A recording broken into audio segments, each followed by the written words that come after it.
혹시 그 초심자의 행운이라는 말 들어보셨어요? 네, 들어봤죠. 처음 할 때 유난히 잘 되는 거예요. 맞아요. 처음엔 이상하게 막 운이 좋은 것 같다가도 결국 시간이 지나면 그 행운 다 어디 갔나 싶을 때 있잖아요. 꼭 평균으로 돌아가는 것처럼요. 오늘은 바로 이런 현상이랑 아주 깊은 관련이 있는 통계의 중요한 원칙, 대수의 법칙에 대해서 당신과 함께 좀 깊이 파고들어 보려고 합니다. 네, 아주 흥미로운 주제가 될 것 같습니다. 오늘 저희가 같이 볼 자료는 대수의 법칙, 통계와 예측이라는 글의 일부인데요.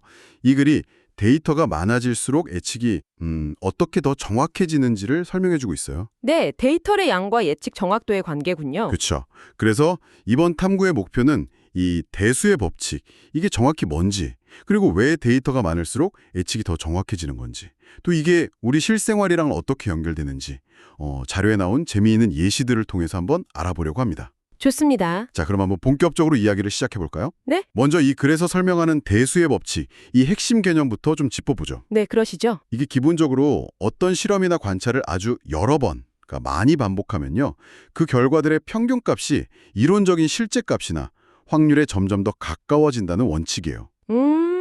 아주 간단히 말하면 샘플, 그러니까 데이터가 많을수록 우리가 얻는 결과가 더 믿을만하고 예측도 정확해진다는 거죠. 그렇죠. 예를 들어 동전 던지기를 생각해보면 쉽죠. 딱 한 번 던져서 앞면이 나왔다고 해서 이 동전은 무조건 앞면만 나온다. 이렇게 말할 순 없잖아요. 당연하죠. 한 번 가지고는 뭐 알 수가 없죠. 맞아요.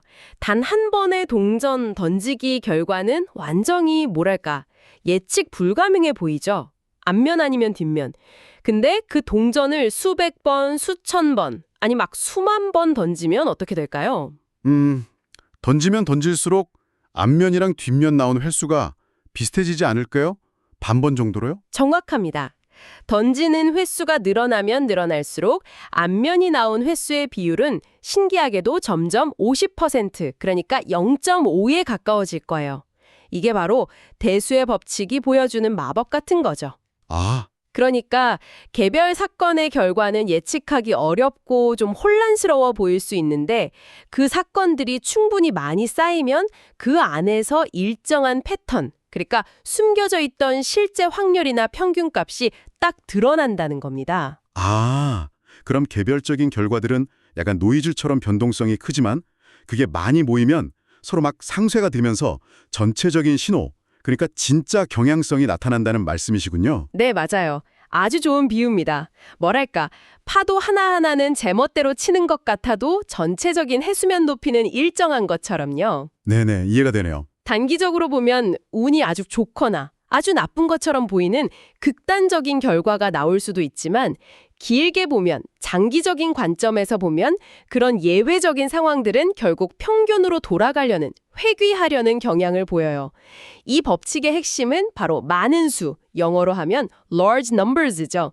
이 많은 수에 있어요. 충분히 많은 시도가 있어야만 통계적인 진실에 가까워지는 거죠. 이 많은 수의 힘을 보여주는 아주 재미있는 예시가 자료에 나오던데요. 바로 카지노의 룰렛 게임이요. 룰렛, 대표적인 예시죠. 상상해보세요. 당신이 처음으로 막 화려한 카지노에 갔어요. 룰렛 테이블 앞에 섰는데 왠지 오늘은 숫자 7이 막 행운을 줄 것 같은 느낌이 강하게 드는 거예요. 그럴 수 있죠. 그래서 가진 칩 일부를 7에 딱 걸었는데 와, 놀랍게도 구슬이 정확히 7번 칸에 떨어져서 큰 배당금을 받았어요. 이게 바로 우리가 흔히 말하는 초심자의 행운 아니겠어요? 네, 기분 정말 좋겠죠. 짜릿하고. 그렇죠. 근데 대수의 법칙은 그 행운이 영원하지 않을 거라고 약간 속삭이는 것 같아요. 맞습니다. 만약 당신이 그 행운의 숫자 7에 계속해서 돈을 건다고 한번 가정해보죠.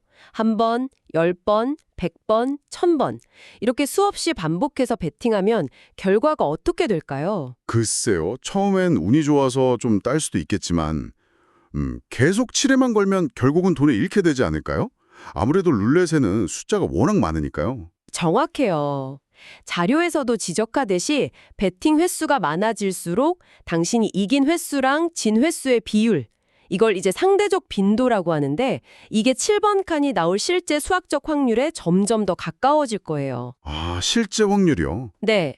예를 들어서 37개 숫자가 있는 유럽식 룰렛이라면 특정 숫자가 나올 확률은 약 37분의 1, 대략 2.7% 정도밖에 안 되거든요. 꽤 낮네요. 그렇죠. 배팅에서 이기면 건 돈의 35배를 받긴 하지만 질 확률이 훨씬 높기 때문에 장기적으로 보면 돈을 잃을 수밖에 없는 구조예요. 당신의 그 짜릿했던 초심자의 행운은 시간이 지나고 시도 횟수가 늘어나면서 점점 희미해지고 결국에는 차가운 통계적 확률의 현실을 마주하게 되는 거죠. 아, 듣고 보니까 카지노 사업 자체가 이 대수의 법칙 위에 딱 세워진 거대한 시스템처럼 느껴지네요. 카지노는 그러니까 한두 명 고객이 크게 돈 따는 거엔 별로 신경 안 쓴다는 거군요. 바로 그 점이 핵심입니다. 카지노는 당신이나 저 같은 개별 플레이어가 한두 판 게임에서 이기냐 지냐에는 사실 큰 관심이 없어요. 물론 고객이 크게 따면 축하해주고 좋은 경험을 주려고 하겠지만 그들의 비즈니스 모델은 수백만, 수천만 번 반복되는 게임들의 전체적인 평균 결과에 기반하는 거죠. 평균 결과. 네, 이 글에서도 나오지만 카지노 게임들은 아주 교묘하게 설계되어 있어요. 플레이어에게 아주 약간 불리하도록요. 이걸 바로 하우스 엣지라고 부르죠. 하우스 엣지요? 그게 정확히 뭔가요? 하우스 엣지는 카지노가 각 게임에서 장기적으로 벌어들일 것으로 기대되는 평균적인 이익률을 뜻해요. 예를 들어 룰렛에는 0이나 00 같은 녹색 칸이 있잖아요. 네, 있죠. 이 칸들이 빨간색, 검은색, 홀수, 짝수 이런 배팅에서 플레이어가 지게 만들면서 카지노에게 아주 미세한 우위를 제공해요. 한 판 한 판은 플레이어가 이길 수도 있지만 배수의 법칙에 따라서 수많은 게임이 밤낮 없이 막 돌아가잖아요.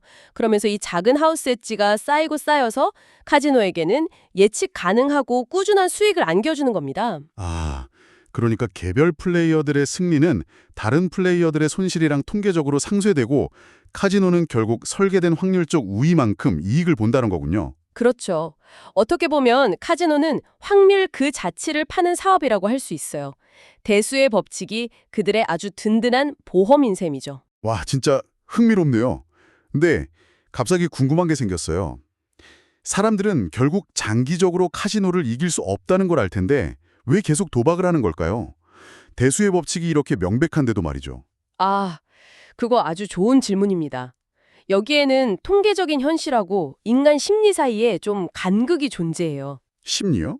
네, 사람들은 단기적인 행운, 그러니까 초심자의 행운 같은 짜릿한 경험을 좀 과대평가하는 경향이 있어요.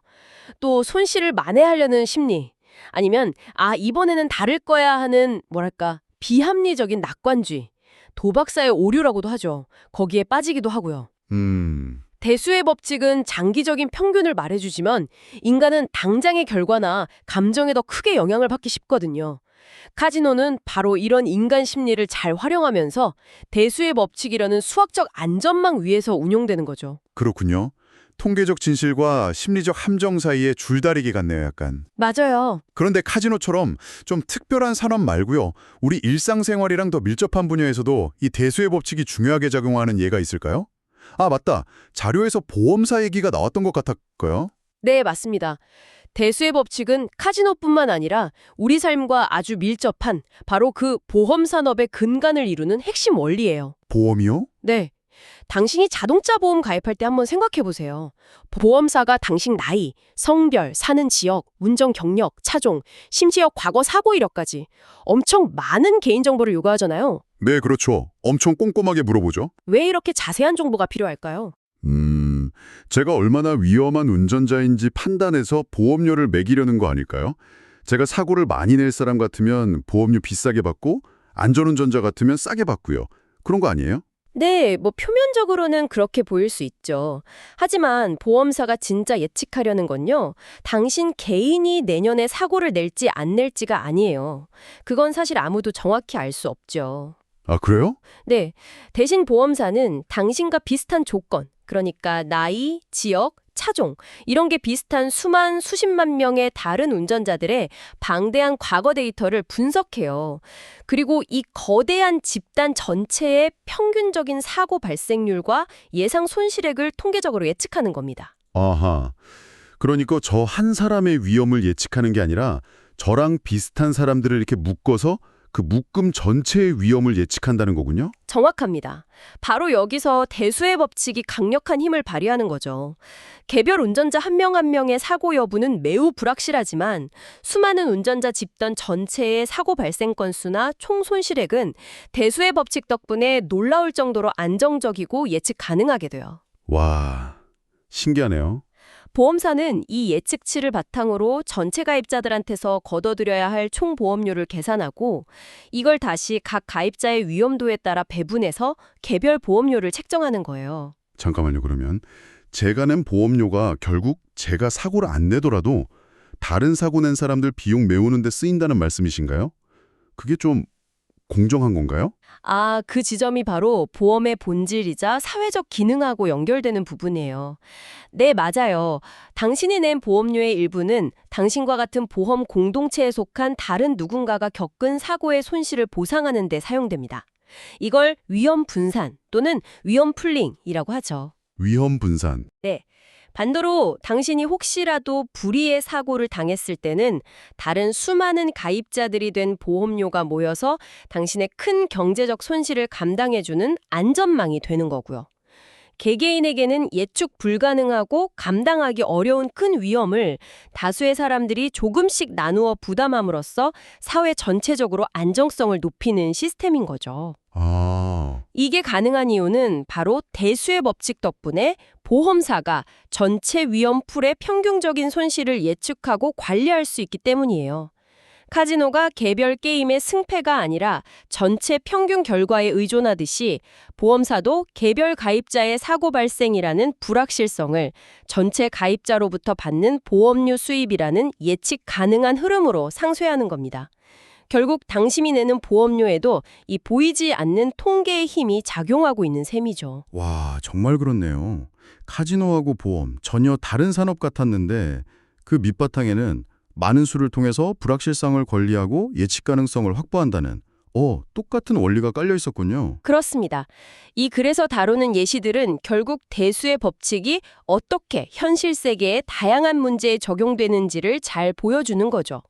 개별 사건의 결과는 무작위적이고 예측하기 어려울 수 있지만 그 사건들이 충분히 많이 모이면 놀랍도록 안정적인 패턴과 예측 가능한 평균값을 드러낸다는 것.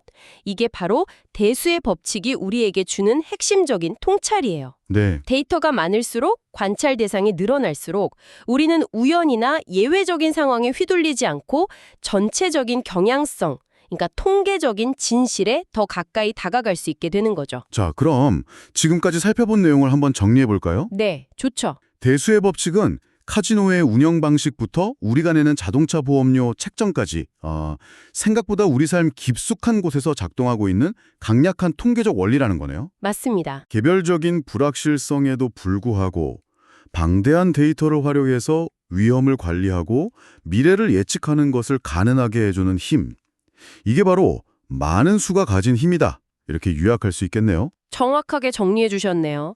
대수의 법칙은 우리를 둘러싼 세상의 불확실성 속에서 숨겨진 질서나 경향성을 파악하고 예측의 정확도를 높이는 데 도움을 주는 아주 유용한 통계적 도구입니다. 네. 충분히 많은 데이터를 확보하고 분석함으로써 우리는 개별 사건의 무작위성을 넘어서 전체적인 패턴을 이해하고 이걸 바탕으로 더 나은 의사결정을 내릴 수 있게 되는 거죠. 그 핵심은 언제나 많은 수를 통해 평균에 가까워지고 그 평균을 통해 불확실성을 길들이는 데 있습니다. 오늘 우리는 이 많은 수, 즉 대수가 어떻게 예측을 돕고 세상을 이해하는 데 기여하는지 함께 깊이 탐구해 봤습니다. 데이터가 많을수록 진실에 가까워진다는 이 법칙, 정말 강력하고 여러 분야에서 유용하게 쓰이고 있다는 걸 알 수 있었는데요. 네, 그렇죠. 그런데 말이죠. 이 법칙은 이름 그대로 대수, 그러니까 많은 수에 의존하잖아요. 여기서 문득 이런 생각이 드네요. 어떤 생각이신가요? 혹시 우리는 반대로 너무 소수, 그러니까 아주 적은 양의 데이터에 의존해서 너무 성급한 판단을 내리고 있지는 않을까요? 당신의 삶을 한번 돌아보세요. 흥미로운 질문인데요. 어떤 의미이신지 좀 더 설명해 주시겠어요? 예를 들면 단 한두 번의 개인적인 경험이나 주변 사람 몇 명의 이야기만 듣고 어떤 문제나 현상 전체에 대해서 너무 쉽게 일반화하거나 단정짓는 경우 말이에요. 내가 아는 어떤 사람은 그걸로 성공했대. 라거나 내가 직접 해봤는데 그거 별로 효과 없더라. 같은 그런 소수의 사례가 때로는 전체 그림을 보는데 오히려 방해가 될 수도 있지 않을까요? 그럴 수 있겠네요.